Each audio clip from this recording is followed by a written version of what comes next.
প্রসাদ নিয়ে চলে এসেছি। এখন বাজতে যায় মানে এখন 1:45। তো ঠাকুর থেকে ভোগ দেওয়া হয়েছিল, সেখান থেকে একটু করে নিয়ে এসেছি। তো এখানে অন্ন, মাছের মাথা আর ভাজাভুজি আছে। তো চলো দেখাই কি পাঁপড়, সব মাছের মাথা,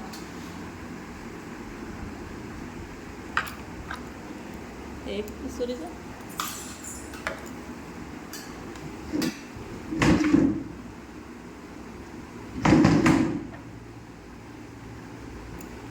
কলা পাতাটা কাটছিলাম না, এই যে এইভাবে বসাবো করে।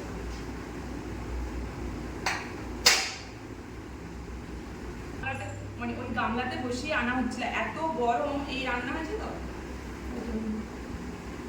আচ্ছা, পটল ভাজা। এখানে যেহেতু আমাদের রাইস হবে বাড়িতে, রান্না হবে সন্ধ্যেতে, তার জন্য এখানে বিন